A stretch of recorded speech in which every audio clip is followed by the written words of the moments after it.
সমূহ ৰাইজক মই সেৱা জনাইছো, আপোনালোকৰ আশীৰ্বাদ বিচাৰিছো আৰু আমাৰ এই যে এনডিএ চৰকাৰৰ আজি আপোনালোক সকলোৱে আমাৰ দলৰ প্ৰাৰ্থী অজিত ৰাভাক আশীৰ্বাদ দিবৰ কাৰণে ইয়াত উপস্থিত হৈছে। ময়ো আপোনালোকৰ মাজত আহি একেবাৰে আৰম্ভণিৰ পৰা যিটো উৎসাহ বাইদেউহঁতে যিটো আদৰি আনিলে মই গম পাইছো যে ইয়াতে বহুত ভোটত জিকিব আজি। জিকিব নে নাই? কিমান ভোটত জিকাব পাৰিব? ইয়াতে কেণ্ডিডেট আছে নেকি বেলেগ কোনোবা? চিনি পায়? নাম নথকা কেণ্ডিডেট দুটামান আছে। কাম বেছি কেণ্ডিডেট কেইটাৰ। আমাৰ অজিত হল আমাৰ দলৰ মিত্ৰ দলৰ কেণ্ডিডেট। ৰাভা আছাম যৌথ সংগ্ৰাম সমিতি, ভাৰতীয় জনতা পাৰ্টি আৰু অসম গণ পৰিষদ, আমি তিনিওটা দল লগ হৈ ইয়াতে এইবাৰ নিৰ্বাচন খেলিছো। ৰাষ্ট্ৰীয় গণতান্ত্ৰিক মৰ্চা, আমি এনডিএ বুলি যাক কওঁ, এনডিএৰ প্ৰাৰ্থী হিচাপে এইবাৰ অজিত ৰাভাই ইলেকশ্যন খেলিছে।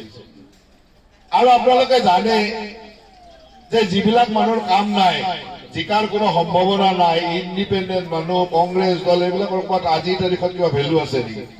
কিন্তু জিকিমটো আমি চৰকাৰ বনাম আমি, ইয়াত আৰু বেলেগ মানুহ ঘূৰি ঘূৰি কি লাভ? তেওঁলোকে আচলতে ঘূৰিয়ে যাব লাগে। তথাপিতো অলপ মনৰ ইচ্ছা ঘূৰি আছে, ঘূৰি থাকক বাৰু। আৰু আপোনালোকে তাৰ উত্তৰটো ভালকে দিব লাগিব যে অজিত ৰাভাক এনেকুৱা ভোটত জিকাব যে তেওঁলোকে আৰু ভৱিষ্যতে ইয়াত ঘূৰাৰ সাহসে যাতে নকৰে। হ'বনে নাই? আহিছো এইকাৰণে যে আমি সদায় এই অঞ্চলটোৰ উন্নয়ন বিচাৰো। আজি ৰাভা আছাম স্বায়ত্তশাসিত পৰিষদত যোৱা সময়ত কি উন্নয়ন হৈছে আপোনালোকে সুন্দৰভাৱে দেখিছে। অসমত কি উন্নয়ন হৈছে সেয়া আপোনালোকে দেখিছে আৰু গোটেই ভাৰতবৰ্ষৰ উন্নয়নো দেখিছে। আজি আমাৰ প্ৰধানমন্ত্ৰী নৰেন্দ্ৰ মোদী ডাঙৰীয়াৰ নেতৃত্বত গোটেই ভাৰতবৰ্ষ বিশ্বৰ ভিতৰত আজি জিলিকি উঠিছে। আমি সকলোৱে ভাৰতীয় হিচাপে গৌৰৱ কৰোঁ। আজি মুখ্যমন্ত্ৰী ডক্টৰ হিমন্ত বিশ্ব শৰ্মা ডাঙৰীয়াৰ নেতৃত্বত অসমৰ চাৰিওফালে আমি আজি উন্নতি দেখিছো।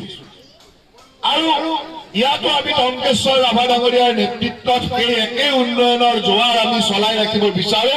আৰু সেইকাৰণে আমাক প্ৰতিটো স্তৰতে আমাক চৰকাৰ লাগে। যেনেকে আজি কেন্দ্ৰত চৰকাৰ আছে বিজেপি দলৰ চৰকাৰ, ৰাজ্যত চৰকাৰ আছে বিজেপি দলৰ নেতৃত্বৰ চৰকাৰ, আৰু ইয়াতো আমাক লাগে যে বিজেপিৰ মিত্ৰ দলৰ এখন চৰকাৰ হ'ব লাগিব, যাতে ট্ৰিপল ইঞ্জিনৰ চৰকাৰে আমি সকলোফালে নিৰ্বাচনৰ উন্নয়ন কৰি লৈ যাব পাৰো। এটা সময়ত কংগ্ৰেছে সংঘাত কৰিছিল। আজি ৰাভা জনগোষ্ঠীৰ লগত একেখন মঞ্চতে যৌথ সংগ্ৰাম মঞ্চত গাৰো মানুহে নিৰ্বাচন খেলিছে। একেখন মঞ্চতে আমাৰ বড়ো মানুহে নিৰ্বাচন খেলিছে। একেলগে একেটা পাৰ্টিৰ পৰা একেলগে আমাৰ লোকস্ৰাজবংশী মানুহে নিৰ্বাচন খেলিছে। একেলগে আমাৰ সুন্দৰভাৱে কলিতা মানুহে নিৰ্বাচন খেলিছে। এইখনেই হল আমাৰ অসম। এই অসমখনত আমি তেনেকে থাকিব লাগিব। এই অসমখনত আমি খণ্ড বিখণ্ড হৈ থাকিব নোৱাৰো। আৰু যদি খণ্ড বিখণ্ড হৈ থাকো তেতিয়াহ'লে আমাক বেলেগে গিলি পেলাব। আজিৰ তাৰিখত আমাক বেলেগে গিলি আৰম্ভ কৰিছিলে। এই গোৱালপাৰা জিলাত কি পৰিৱেশ হৈছে আপোনালোকে দেখিছে। গতিকে আমি আমাৰ প্ৰতিটো জাতি জনগোষ্ঠী আমি সুন্দৰভাৱে একলগ হৈ থাকিব লাগিব। ইয়াতে ক'ৰবাত খেদিছে বুলি শুনিছো, কালিও খেদিছে নেকি?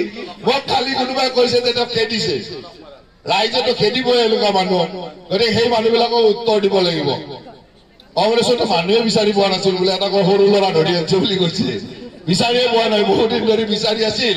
বিচাৰি বিচাৰি মানুহ নাপায় এটাক আমাক আনিছে। যিয়ে নহওক কংগ্ৰেছ দলে সিদিনাখনো আহি ইয়াতে নিজে ইণ্ডিপেণ্ডেণ্ট, ই ক'ত কেতিয়া থাকিব তাৰো ঠিকনা নাই।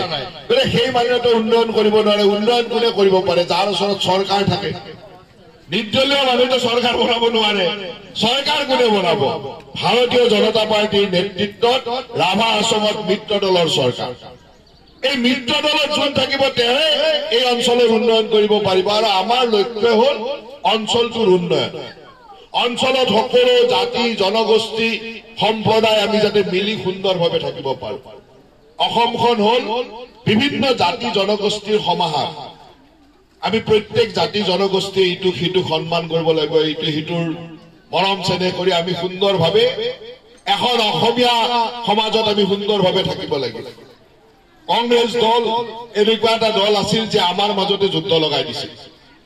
আপোনালোকৰ নিশ্চয় মনত আছে যে আজিৰ পৰা 15-20 বছৰ আগত এই ৰাভা আশ্ৰমত কি হৈছিল সেইবিলাক কথা মনত আছে মই মনত পেলাই দিব খোজা নাই কেনেকে ইয়াত মানুহ মাৰা হৈছিল কেনেকে মানুহক চোৰ কৰি আমাৰ জনজাতীয় লোকসকলক আমাৰ জনগোষ্ঠীসকলক দমন কৰা হৈছিল আপোনালোকে দেখিছে আৰু এইবিলাকে আছিল কংগ্ৰেছৰ নীতি ইটোৰ লগত সিটোক যুঁজাই দিয়া ৰাভাৰ লগত বড়ো মানুহক যুঁজাই দিব ৰাভাৰ লগত কোচ ৰাজবংশী মানুহক যুঁজাই দিব ৰাভাৰ লগত গাৰো মানুহক যুঁজাই দিব এই আছিল তেওঁলোকৰ নীতি আৰু গোটেই অসমখন অশান্ত কৰি পেলাইছিল আনকি এই অঞ্চলত নিৰ্বাচন পাতিবৰ কাৰণেও আদালতৰ ওচৰত যাব লগা হৈছিল হাইকোৰ্টৰ ওচৰত গৈ পেলাই এই নিৰ্বাচন পাতিব লগা হৈছিল মানুহক অধিকাৰ দিয়াৰ তেওঁলোকে ব্যৱস্থা কৰা নাছিল আজি সেই পৰিৱেশৰ পৰা ভাৰতীয় জনতা পাৰ্টিৰ নেতৃত্বত আমি এটা সুন্দৰ পৰিৱেশ পাইছো ৰাভা আশ্ৰম এৰিয়াত সকলোৱে মিলি সুন্দৰভাৱে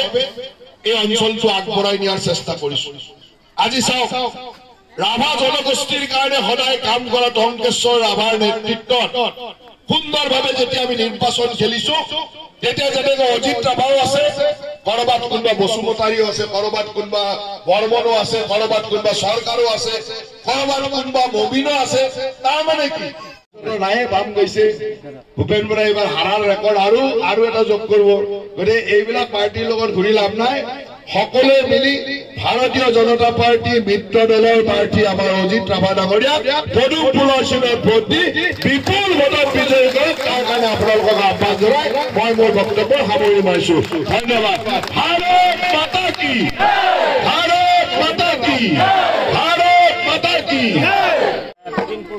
Zindabad!